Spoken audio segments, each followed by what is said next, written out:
So with that, I would like to invite Doug up to talk a little bit about what clean energy is doing in this space. And we're really fortunate to have Doug with us. He stepped in at the last minute to help us out, and we're really glad to have him today. Can we biggie that's green? Yep, it is for me. Just yeah, and then you can use that or that. Great, thanks, Marnie. Again, my name is Doug Cameron. I'm representing a company called Clean Energy.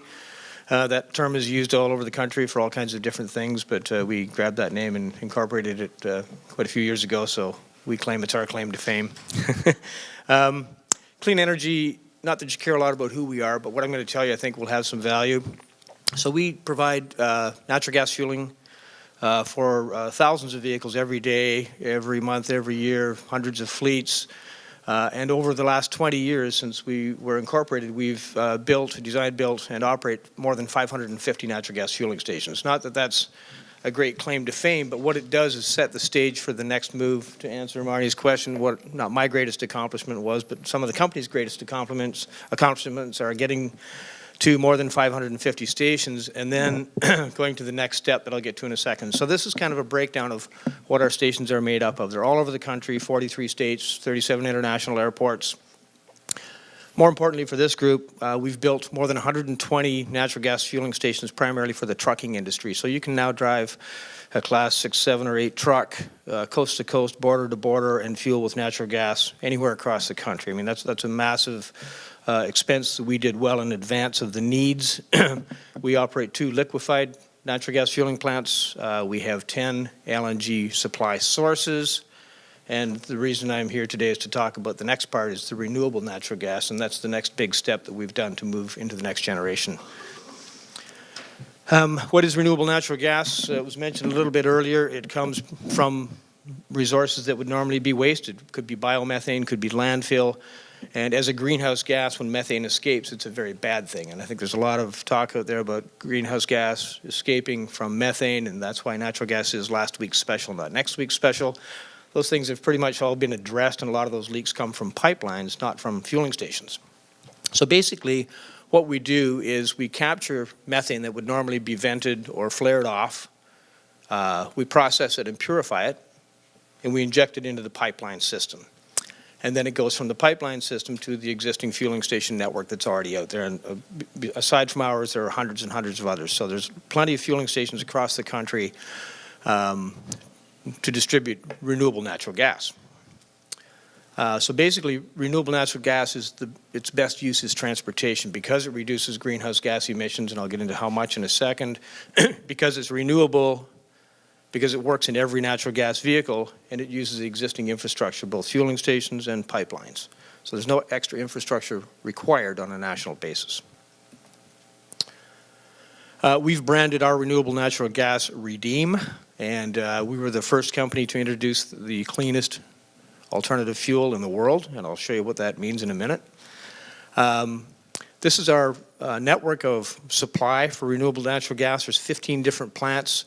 The ones with the number 2 beside there are 2 in each state. The rest are 1 in each of those states. And this is growing. There are no renewable plants in California currently, but they are being worked on. The 2 larger ones there in Michigan and in Tennessee or in Texas are owned by us. And this network is growing very quickly. What we did last year from our hundreds of millions of gallons of sales in natural gas, we did 60 million gallons in renewable fuel, and that reduced greenhouse gas emissions by about 330,000 metric tons from those 15 different plants. So pretty big reduction in greenhouse gas emissions. And if you owned a fleet, so a trucking fleet as an example, this would be a small fleet that would burn 100,000 gallons a year. I think a truck typically uses between 10 and 20,000 gallons of fuel per year, so this could be a very small fleet. If you used 100,000 gallons of fuel, and you can multiply this in multiples to millions if you want to, but 100,000 gallons consumed would reduce 1,000 metric tons of greenhouse gas in 1 year. And that will put an estimated $25,000 back in the operator's pocket. And that $25,000 back in your pocket comes from the California Low Carbon Fuel Standard credits, and from something referred to as RINs, that's Renewable Identification Numbers. That's what identifies the credit trading that's going on. So the end user actually can put money in their pocket by going this route. There's lots of talk, and all of the renewable fuels are necessary. This is not to say that the others are not necessary, but the reason I think sometimes natural gas is talked about as last week's special is because it's been around so long, and it gives about a 30+% reduction in greenhouse gas compared to gasoline or the diesel baseline that's up here. And then the next cleanest from a greenhouse gas reduction is gaseous hydrogen, and then electricity, and then renewable diesel, and the cleanest is renewable natural gas. People are probably kind of going, well, how did you get that? We got these numbers from the Air Resources Board. These are not my numbers.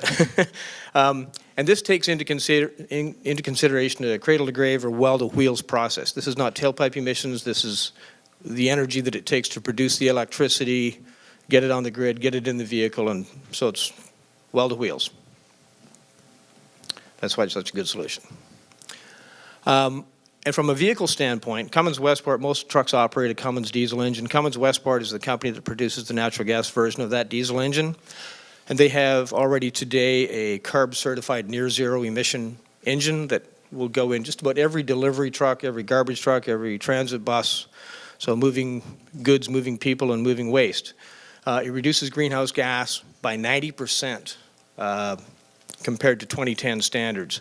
And it also reduces overall greenhouse gas emissions by 15%, meets California's near-zero emission requirement, and it's certified as a near-zero California ARB engine. But if you use that engine with renewable natural gas, look at the comparison in benefits. It reduces greenhouse gases by more than 70%, and it's actually 90% cleaner than today's standard. The standard is 0.2 grams. You were talking about criteria pollutants instead of just greenhouse gas emissions. The standard is 0.2 grams, and this engine is certified to 0.02 grams, and it actually operates at much less than that. So it's a very, very clean engine. It's available in pretty much every heavy-duty vehicle and medium-duty vehicle for transporting freight, and there's already thousands of these vehicles operating in ports of LA, ports of Long Beach, and places like that. So, in summary, that's it. We're the largest producer. It meets pretty much everybody's fueling requirements. Fleets can transition to renewable natural gas. It's cheaper, and let me talk about that for a second, because renewable natural gas is much less or much more expensive to produce than regular pipeline gas. So what we do is we produce the renewable natural gas. We sell those credits to heavy polluters that are not attaining their goals, and so they're having to pay fines and so on. They have to buy credits, and we are able to buy down the price of the renewable natural gas that we sell to the same price as the pipeline gas that you would pay from PG&E or SoCalGas or wherever you are. So it's very, very competitively priced, and it's readily available, and it meets all the emission goals and all the greenhouse goals. So if anybody's interested in getting a copy of this, you're more than welcome to call me or email me. And thank you very much.